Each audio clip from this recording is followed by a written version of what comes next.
Another day passes for Axe Wildersmith as he completes another one of his finest daggers, which isn't very good.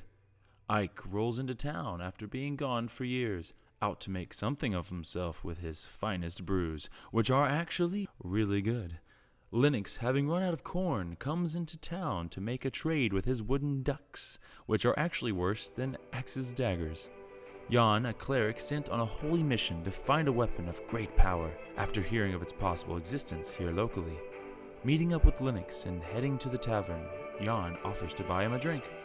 A wizard gnome named Peewittle Longbottom stops at our town on his long journey to see the world, running into a local farmer who just happened to lose some pigs, or maybe he lost his wig, he does not know, for the farmer didn't speak well enough for him to be understood. A light flashes in the sky, a fire spreads in the wheat field, and a 4-foot rabbit appears in the midst of it all. Axe and Jan, along with the local pig farmer, attempt to quench the flames, but it's not till the mayor, Mr. Winchester, shows up and douses the flames with some contraption that works like magic, that the flames are no more. What does this all mean? And what are the odds these people and rabbit should all be here in this moment? Fate? Coincidence? Well, however the dice may fall, we might just have to roll with it. I feel a little more loose. Loosey-goosey? Loosey-goosey. Well, you are aware every character is in some status of heading toward the tavern, except for Fiverr. The point of order, I believe it was Zach, and then there was a man, and then Jan was following him. Lenny was headed just on his own, kind of from a different direction, but he's headed back to the tavern. Ike is working his way to meet back up with Axe. He's worried about him, and Peewittle never left the tavern. He's actually just been sitting out smoking his pipe. Peewittle's left in the field. So that is kind of where it's at. I don't know if anybody kind of has anything they want to say about what's happening to their character headed back to the tavern. But if you would like to, this would be the time to do it. I'm walking with Ike, right? Well, I would say he's trying to catch up to you. You know, you kind of left the fire in a mood. I would say So I'm a little flabbergasted. Ike is making his way up to Axe. Did you want to? Axe, my friend, are you okay? Ike, my brother, how's it going? I'm fine. I just thought I saw something that, well, would have meant a lot to me, but it ended up being some rabbit. I'm really confused by those situations, so I'm just gonna head to the tavern. Yeah, I'm kind of lost about that rabbit talking myself. Threw me off, but yes, let's go catch up and get some drinks.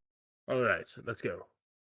Peewittle, you're gonna be seeing all these people get to the tavern. So I'm kind of outside the tavern. I imagine myself kind of jotting down some notes about the day and just kind of not concerning myself too much with what's going on at the moment. Yeah, so you're just observing everybody as they start to get to the tavern door. Axe is getting to the tavern door, followed by Ike.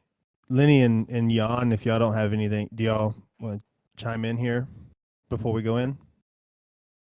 So Lenny just walks up to the front of the drunken goat, and he holds up his 2 bags of corn on display for the wizard, and like, "Hi, I have retrieved my corn," and then he just drops it on the front porch, and then proceeds into the drunken goat and finds a table and decides to have a beer for such a successful day.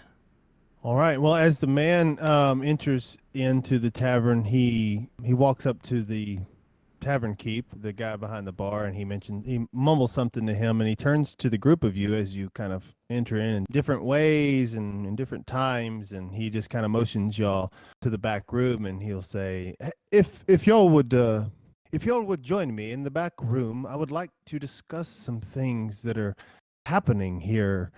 I'm a bit concerned.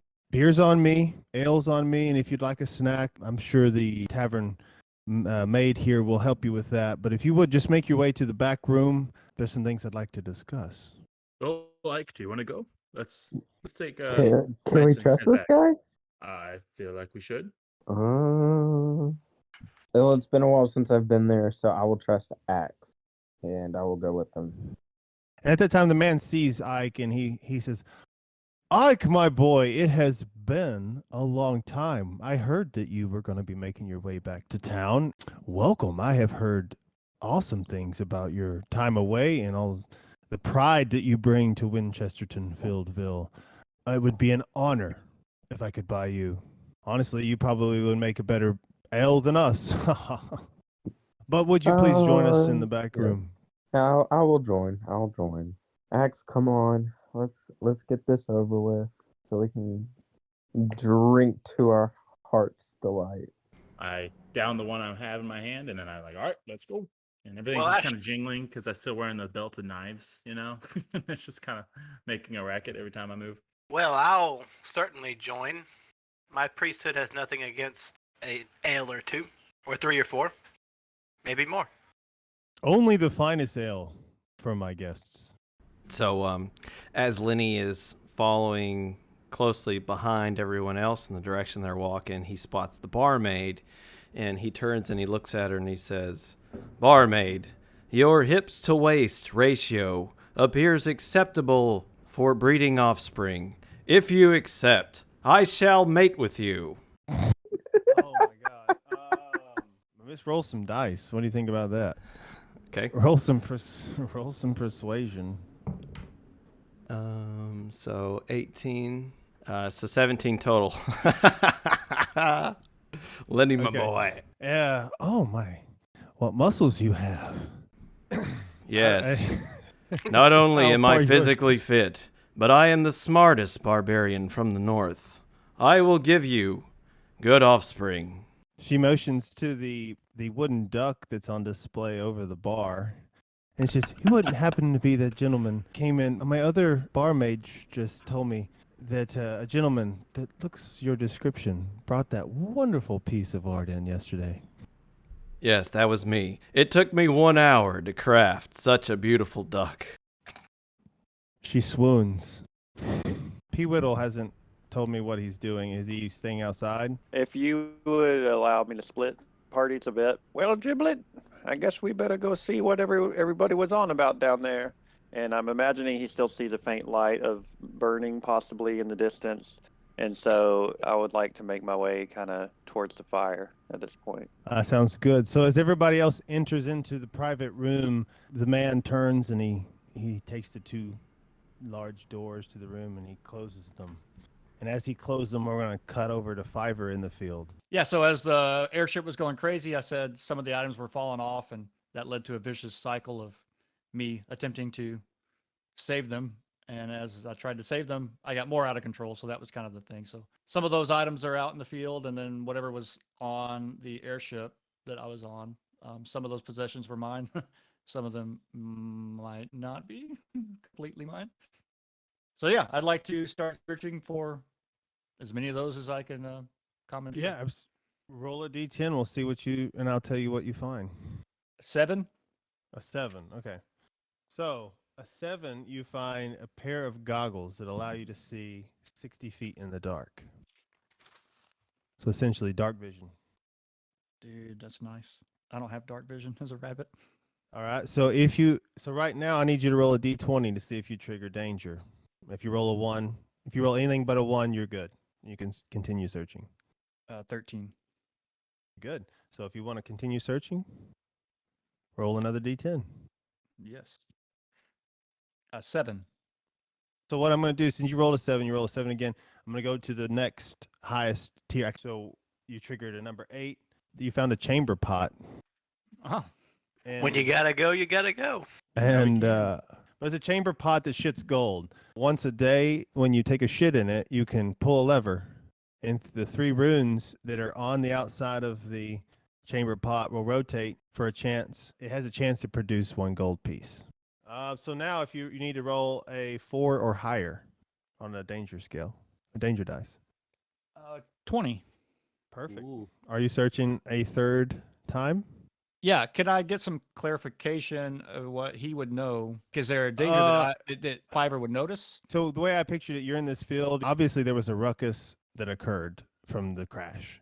A man from town came solved the ruckus and escorted most of the people that were there back. He assumes you're with them. In the meantime, you're taking a risk being at the scene of the ruckus, searching for this stuff. So the longer you search, the more chance for danger to occur. All right, what you got?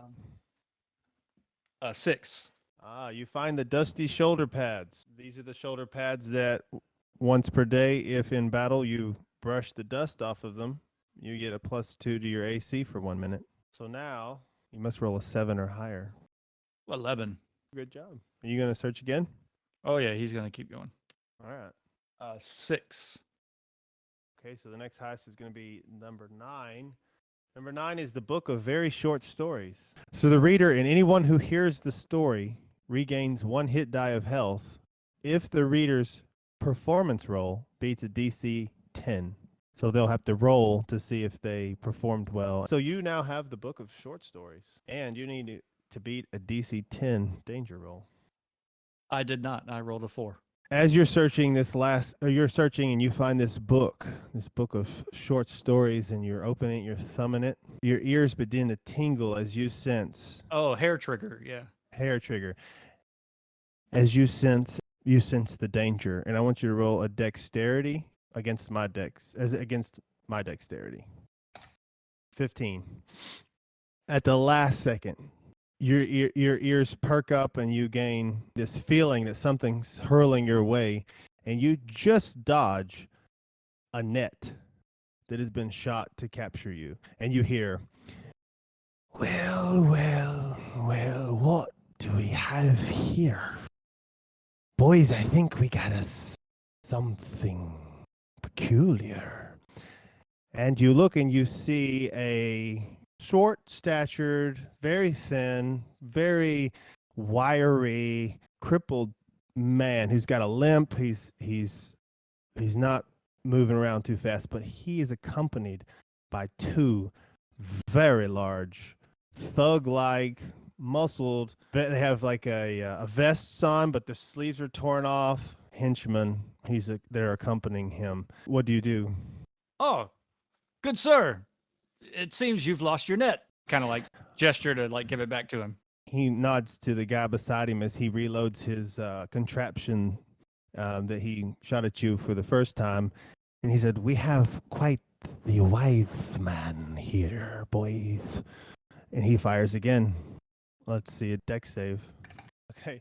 And again, you hop away just in time to miss the net. Your move. I can assure you, good sir, I am not wise, but I can improve the aim of that gun if you'd like. Yeah, he's struggling to get his next net reloaded. The one on his left is out of nets. He's shot 2, but the one on his right now has shot 1 at you and missed again to your 11. They're not very, book learning.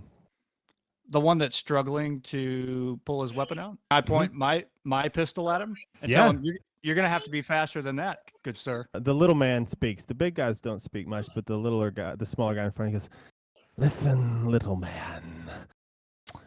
We just want to ask you a few questions. If you would accompany us back to town, we can dispense with the charade. And he taps his man on his right shoulder, and he lowers his weapon down. Can I do like the twirly thing and holster mine? You want to roll for performance? 17. Okay, yeah. So you spin it around your finger, slides right in his socket. So he gestures that you would accompany him back to town. But I want to cut back to the tavern real quick. So as y'all entered the tavern, Mr. Winchester closes the doors and he looks down at his feet before he turns around. He takes a deep breath and he turns and he looks at Axe and Ike and he says, please tell me y'all have nothing to do what's going on in that field. Well, Governor, it wasn't anything to do with me. I was just trying to help out the fellow farmer, Glenn. What was going on in that field? There's some contraptions or crazy things I had never seen before. There was a talking rabbit. And at you say that, he looks around the room and he says, where is he? Did he not come back with us? No, he stayed in the fields to look for supplies, I believe. Well, I believe that rabbit is quite squirrely.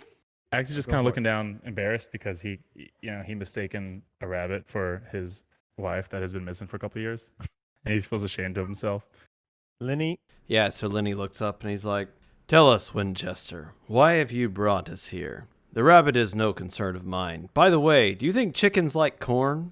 he looks over at Lenny and he says, Mountain Man, it is good to see you. It has been some time since you've graced us with your presence. To be honest, I don't know much about chickens or corn, but you're welcome to come to my town anytime you like. You shouldn't stay gone so long. But I am concerned about what happened in the field today. And if you say you don't have anything to do with it, then perhaps you're not needed here. But something has gone down and we need to get to the bottom of it.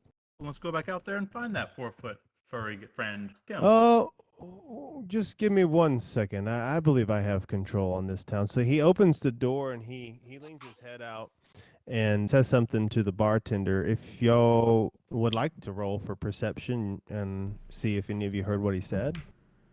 8. 18. An 11. Jan hears him say, Jim, bring me Inquisitor Glockta. And then he leans back in and shuts the door. And he says, sorry about that, gentlemen, but I don't think I'm going to be able to let any of you leave just yet. But please, enjoy ale on me, food, beverage, all of it. Let's have a good time. There's no reason we shouldn't have a good time. We've got a roaring fire. We've got beautiful barmaids. And as he says that, the doors open. The barmaid that Lennox was flirting with walks in, followed by 2 more. One has a couple tattoos on her. The other one is in a very festive, like purple dress. All of them low cut, getting ready for the festival tomorrow. He actually going to walk over to Ike and he says, the festival is tomorrow. Are you going to have a new signature craft for us? Oh, I've got plenty for you guys. I just whipped up a brand new batch of wine and some amazing mead, but I'm a little cautious. I don't want to give it all away just yet. Ah, man who holds secrets close to the chest. I can relate. And he continues to mingle with you. If there's anything that the 4 of you want to do before we move on to the scene. Mr. Winchester, are we being accused of something? He looks at you and he says, I don't believe we've met. You're not necessarily being accused, but I'm concerned. You were with a group of people that were near the scene of a rather alarming disaster, and I'd like to clear a couple things up. As he says that, I feel like I would know him because I live here for so long. Can I roll insight to see if like I know what it means when he acts like this? You know? Yeah, absolutely. I want to roll Yeah, insight because I'm 2 I'm a little A suspicious. 2. That's your second 2, ain't it? in a row. Yes. Yeah, Ike, please roll. 17. So, Axe, you feel as if that this man has nothing but your best interest at heart. He is the shining figurehead of society, and you feel safe. Ike, you know something's up. You know he never acts this aggressive to anybody, let alone newcomers. He has an air of concern, and you are picking up on that. The rest of you really wouldn't have any bearings to test, but I'm going to cut over to Clayton and pick up with P. Whittle on his way to the fire. I'm going to say you walk up on a scene of a wiry man flanked by 2 very large brute brothers and a 4-foot-tall rabbit who you have not seen yet in a field with the field's no longer on fire. It's just a nice orangish reddish glow. The wheat is reflecting this amber essence, and the moon is high at this point. It's casting light. You can see full moon setting because tomorrow night is the festival of the last moon. It's going to be a very, very bright moon, but this is the moon before that. Yeah, I'm just going to approach and say, well, good evening, boys. and then I'm gonna pause whenever I see I'm seeing like some kind of a silhouette of ears. My goodness, Giblet, have you ever seen anything like this? What on earth are you, boy? So as you approach it and you speak, P Whittle, so we'll say you're kind of coming. So this be the guy from the left. All three of them look at you for just a brief second. In that second, the little man, the smaller, wiry man, he elbows the bigger guy on his right and says, "Keep your eyes on the rabbit." Because of this, Fiverr. I'll take a step behind the crate, the nearest crate. Okay, so as the wiry man and the guy to the left turn to look at P Whittle, the guy on his right turns back to you and sees that you've moved a little, and he raises his net gun back up again. And I'm going to respond to P Whittle a bit. This does not concern you, little man. If you would just head back to wherever you came from, we will dispense with this ugliness. Well, I see no reason to bring my height into it. See, I've been around this world longer than any of you here, and I've never seen anything quite like that fellow over there, and I'd like to get a good word in with him. And as you're speaking, the big man that was to his left starts to approach you, and kind of like a like if you're like a bouncer at a concert, like a crowd controller. He's just kind of like, like coming at you. He's got his hands up front, and he's like cautionarily urging Okay. you to back up. Well, I want no trouble. I want no trouble. So I'm just going to kind of back away, take a couple steps away. I'm not turning around to leave or anything, but just kind of see what plays out. Yeah, can I sort of like dash behind the crate? Like almost if I'm in front of it, can I like make like a 180 spin, like a roll around, like to take cover? Yeah, he's going to shoot. I'm going to give you advantage on your dexterity save here. So roll 2d20 dex saves. Also, to introduce some of these new abilities, lucky footwork, I can add a d4 to a failing dex save. So I may do that. Absolutely. Thanks. Because I rolled an 18, Joby. That So was that a nat, nat 20. Not only did you dash away, but he lost sight of you for long enough that he's going to need some time to relocate you. So you not only do you dash away, but you are no longer seen by him, and he's going to motion to the Inquisitor. Sir, I've lost the rabbit. And the little wiry man looks up at him. He says, "God damn it, you had one job." Ah! You see the man to his right consume in fire, like it just flames up. His entire body is consumed in fire, and then the fire disappears, and the man is gone. There's no longer that bodyguard. He's completely gone. The Inquisitor looks off into he's no longer paying attention to P Whittle, and he looks off into the field and he says, "I know that you're out there, and I know that you don't belong here. You see what I can do.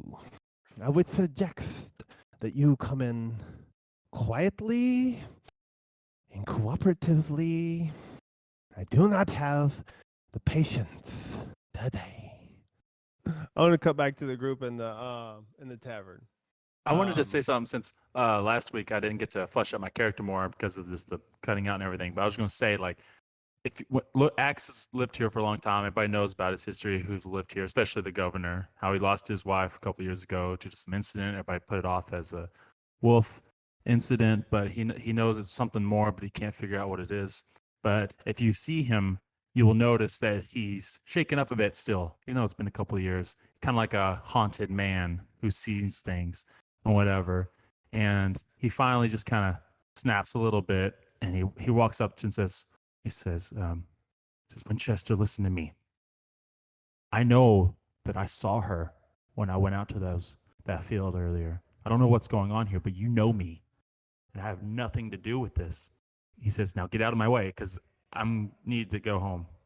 He puts a hand on both your shoulders. He says, Axe, my boy, I understand.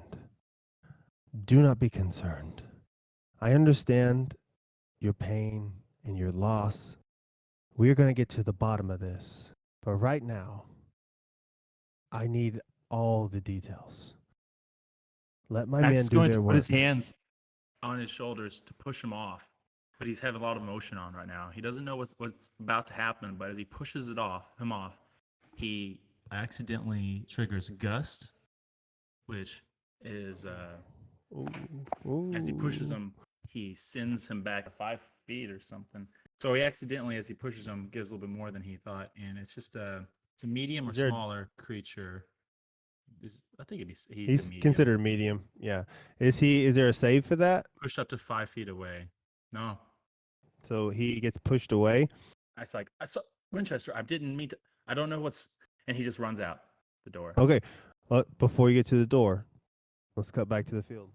Fiverr has just seen a man completely incinerated. P. Whittle has seen this too. P. Whittle? I'm gonna respond by getting further away.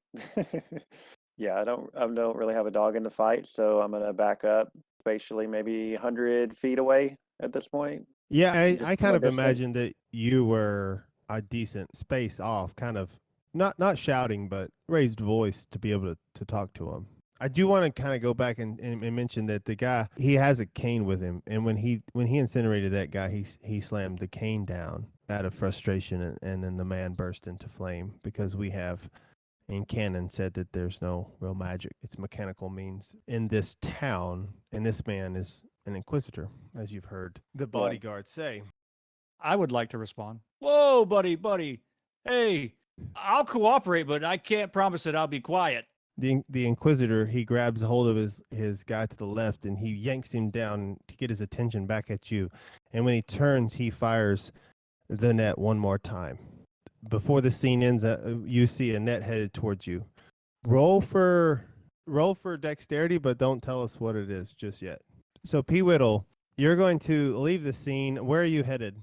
Yeah, so I was in my mind. I got kind of like what I thought was a safe distance away, and I pulled out like a little journal essentially from my pack and started jotting down some notes that I had seen, a strange creature, blah blah blah.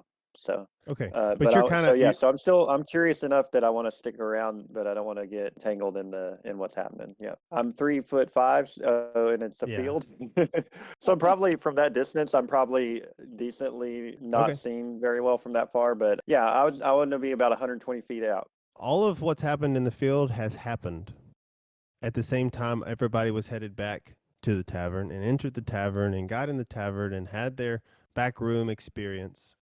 All of the stuff in the field happened simultaneously, all at the same time, and culminates in the moment that as Axe is walking out of the private room, and he opens the door into a very large, very brutish man standing next to a very slender, wiry man. The large man has a vest with the sleeves ripped off, and he's muscled up, and he has a sack he's holding. And you open the door and bump into them. Axe. Excuse me. I gotta go. And he tries to walk away. And Do I know the Inquisitor? Do I know him?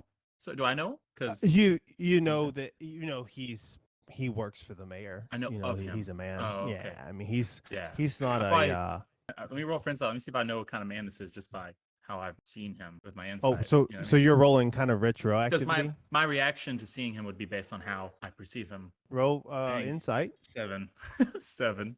7. So you've known this man since you've lived here. He's a unsavory character at the best of times, but every time you've seen him, he was doing something slightly good. You didn't see him necessarily pummeling a man or having a man pummeled as much as you saw him saving a passerby who could have run into the unsavory character he was pummeling. You've always seen the results of his efforts, even though his efforts and his means to an end they lack a certain goodness, as it were. So you actually have a bit of respect for the man, but not in a macabre way, but in a ignorant way. I open the door and I see him and I look at him and I go, Inquisitor? And I bow my head to him a little bit. And then I try to shuffle around to go out the door. He says, Master Wildersmith, What an evening to be running into you. Excuse us, I must speak to the mayor. He has like an awkward chuckle. He's like, yes, Inquisitor. He's actually in there.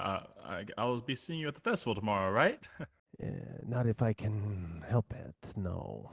But unfortunately, most likely. He's like not really listening, so he's like, oh, okay, good, sounds good, and then he just walks out. He looks up at the man next to him and he says, peculiar man that Axe Wilderness. Hey, Isma, come with me. And he opens the door. Mayor Winchester, I have something that you ought to see.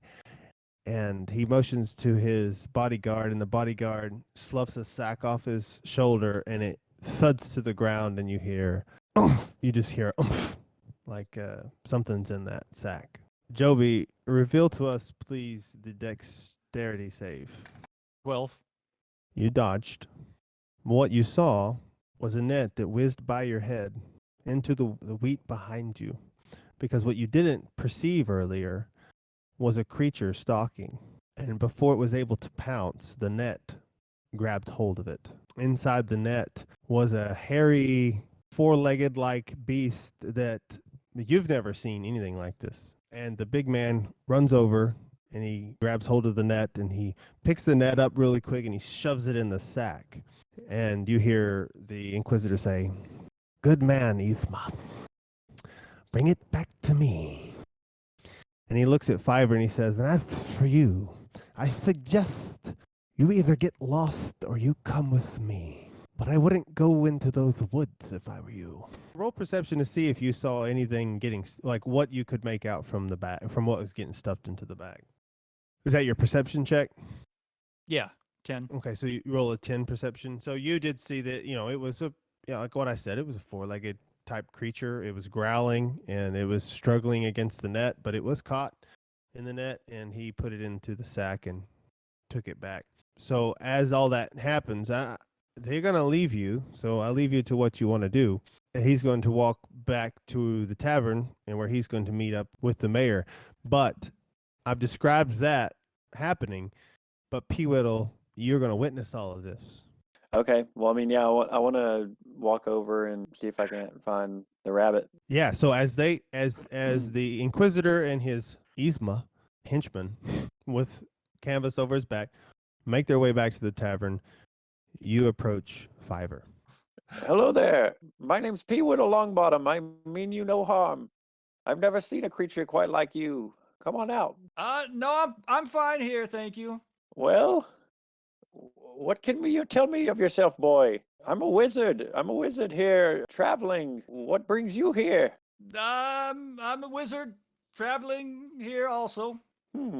Well, would you mind me taking a look in some of these crates? Rather you not.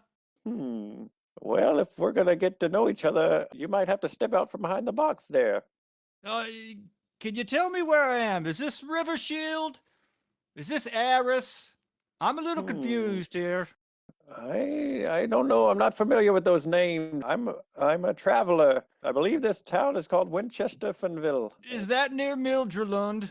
I don't know these parts all that well. I've been in the woods myself for a number of days and I just happened upon this town recently. What's that big old thing in the field there? I want to walk over to it. You approach. That was on fire. Oh, I'm used to fire. I cast fire bolts all day long, my buddy. And I'll keep walking to it. Yeah, so as you approach the mass, there's a lot of steel, a lot of wreckage. Roll for, I'm thinking like Arcana, like something intelligent. Let's see if you've ever come across anything like this before. So from your dirty 20, way to go, you can see that this is a powerful mass, a machine that was used for travel. You did not witness it coming from the sky, so you wouldn't necessarily know that, other than that it is a very powerful, or was a very powerful machine, that it is definitely not from here, being whatever life you've experienced up until this point it did not contain anything remotely close to something like this. I kind of, I'm kind of prodding it, and then I just say, well, my boy, you must be very learned in the arts of artificery. I'd love to have a drink with you. Do you want to go back up to town and have a drink? Where those guys went? Are you crazy? Well, I mean, you can stay here. Those woods, as they say, I came from them just recently. They do get a little hairy at night. Well, Harry's one thing I know pretty well. Aye, me too. And I stroke my long, hairy beard. A wizard, huh? You don't happen to know the way to Earthvein, do you? Hmm. Well, I can't say I've heard of that place either. So I'm going to cast Mage Hand and do something with it, but it's not casting Mage Hand. I'll try my best to describe it in a more mechanical means. For the sake of time, sometimes I might say, "Hey, I'll cast Mage Hand." But so what I do is press like a gadget on my chest, and this little like scissory mechanical hand comes out, kind of like Inspector Gadget or something. Those are those things that you squeeze through the triggers, and the T-Rex heads like come out and bite. But there's like a little mechanical hand that comes out, and I kind of control it, and I draw like a map of Earthbane and Eris and Vulcangrad, just kind of in the dirt, and then I kind of point this out to Peewittle. See, I came from here, and I'm heading here, and now I don't know where I am. Yes, my boy, this is nowhere I've ever seen before, and I've studied all the books in all the land. You must be from somewhere very far away. I left from Eris, across the shattered forest, across the Silver Sea. Then I was struck by lightning, and then some guy was calling me Clara. And now you're here, and the guys are shooting nets at me, and the beasts are trying to eat me. Where the hell am I? Well, I would love to get to know you, but it's getting a little past my bedtime. You know, I'm a little bit of an old timer, so I'm gonna head back to town. I hope to see you up there sometime. And I'm gonna just head out then. Hey, good sir. I'm looking for a belt. Yes. I'm looking for a belt. Can you help me find my belt? Your belt or a belt? Well, no, it's not my belt. I don't wear pants, but there's a belt. I lost my belt. And there might be a sword and some other things. Maybe we can make a deal on if you help me find them before it gets dark. Well, as I said, I am getting quite tired, but I could spare a few minutes. So yeah, I'll search some stuff for him or with him. There are 2 crates that have not been searched, and I'll let each of you roll a d10 to find out what's in it. But after that, because there are 4 objects left that you can find here, so let's let the dice decide. So if you both want to roll a d10, I'll tell you what you find. Oh, okay. So P-Whittle rolled a 3. 7. P-Whittle, you find in a crate, you find a head covering that has blades on the top of it, and it's kind of multicolored. That's what you find. Fiver, you find Wolfsbane short sword, which is a blade that is bathed in moonlight during a full moon. Liquid silver will flow over and merge with the blade, yielding a silvered +1 attack damage. It is a magic weapon which glows 5 feet dim pale lavender light when a lycanthrope is within 100 feet. The silver drips away and the sword loses all magical characteristics and returns to a mundane item at the next sunrise. If ever exposed to sunlight, the blade turns to ash, disintegrates, and is destroyed. That is all the items that you can find. Well, my friend, I didn't find a belt, but I found a rather stupid hat. Oh yeah, that's a nice hat. You should wear that one. I don't know if it suits me, and I'll try it on. Oh man, I wish it did something crazy. I think this is a little young for my taste, and I'll go ahead and take it off and put mine back on, and maybe even just gesture to give it back to him. Yeah, I'll take it from him. Like, how'd that even get in there? And I toss it back into the pile of trash. Well, as I said, I'm a bit tired. I'm headed up to town. I bid you a good evening. Good evening. And then I kind of start looking around that I'm alone and I'm surrounded by woods, right? And I'll kind of follow. Okay, we cut back to the tavern. Axe has passed the guy, the Inquisitor, and walks. He's at least in the other room of the tavern on his way out.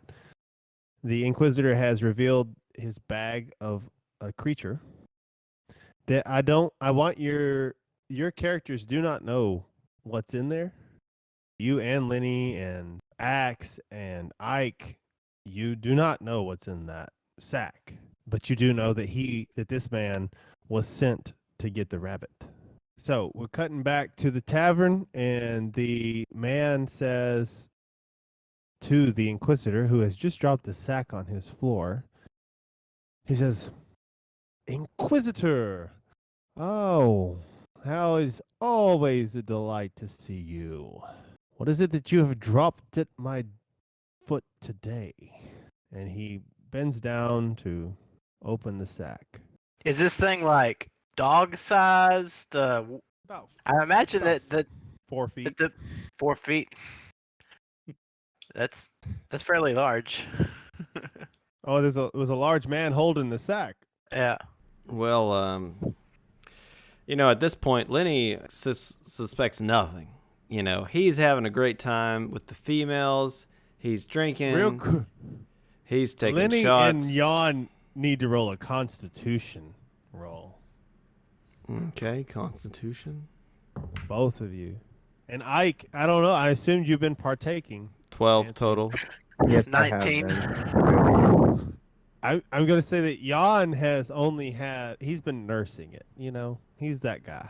He's had one drink, and he's been, sipping. What did you roll, a 12? Total, yes.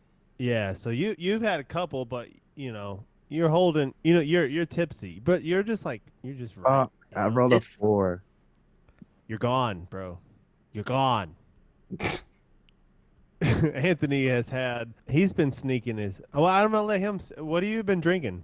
Ike, you been drinking what the bartender's given? What you been No, I'm drinking my recipes. So I know I'm drunk. Yeah, you're gone. You're drunk. Yeah. With that knowledge, Jan, you're level, bro. You're having a good time, but you're just drinking and have some taste right now. Lenny is holding his own, but he's tipsy. But it's Lenny we're talking about. Lenny is tipsy, but he's good, Yeah, he's not belligerent, but Ike's gone. Lenny's starting to have a pretty good time. He's got the women around him. He's been taking shots. He's starting to creep up to being, potentially a little emotionally rocky. And he walks over to Jan's table and sort of plops down in the chair. And he's like, "Tell me, Jan, are you a man that prays to a deity?" I am. My god is Lathander, god of new beginnings. "I once knew a man that prayed to the gods. His name was Clarg the Paladin. I had to save him once from a raging river. I had to pull him out due to my quick thinking and fast reflexes. But he was a large man, larger than me. He was a brave warrior. He would take out his mighty sword of flames and attack trees. I have not seen him from some time, but he would pray to the gods. Tell me, do you pray to the gods?" Yes, I do. So as Lenny's sitting at this table, a random thought comes into his head and suspects that maybe the good time that he's having is a little too suspicious. Maybe it's just a little too good to be true. So randomly, in the middle of a conversation, he jumps up from the table. He stomps over to where is Mr. Westchester around? Yeah, so at this moment, Winchester has had a sack dropped at his feet containing a large mass, and he's responding to it in the same room as you. So Lenny sort of stumbles in. He hasn't quite lost his footing, but, he's in a great mood and he doesn't fully have his balance. He sort of just comes in, slams into the door frame with his shoulders. He says to Miss Westchester, he's like, "Tell me, my friend, I do not like tricks. And if this is a trick to keep us inside, trust me, I will tell you that your blood will soon stain my axe. So, why have you been treating us so well? X, what has happened with you, real quick, before I respond to Lenny? I was gonna head to the grave site of where Claire is buried, probably somewhere on the other side of the wheat field. P. Whittle, what is going on with you? We're just making it up the trail at this point. Unless you feel like more time has passed, I would say we're not quite to the Drunken Goat yet, but that's where I'm headed. Okay, I like that. And Jan, you're in the same room. Ike, you've also witnessed Winchester is responding to a mass that is in a canvas bag that has been presented at his feet, while Lenny has basically giving him quite the ultimatum. I don't know that he's brandished his axe, but he has at least threatened with it. So I want to pull out my dagger and That I cast gave him. Misty Step and basically go up behind, like cast Misty Step. So I'm going to teleport up behind Mr. Winchester Oh, and basically like hold it up to his throat and tell him not to open it and tell us what's going on. But I'm drunk. So as I do it, give us in character what you say. uh, uh, uh, okay, wait one sec. Hey, Mr. Winchester. Oh, man, what is going on? Oh, wait, let me. I drank way too much. One sec. Okay, now I'm ready. I put it up to his throat. Tell us what's going on. I'm too drunk for this. We got to wrap this up. What's really going on right now? So I see this and I'm like, ha! Other intelligent thinkers have also picked up on your tricks, and I see the bag like peripherally, and Yeah. I look over at it and I'm like, and what the hell is inside this bag? And I pick the sack up from the Oh, bottom and pick it up and just dump out the contents. And we're gonna end the podcast right there and continue next week. Oh no, really? Are you serious? Yeah, absolutely, baby. Absolutely.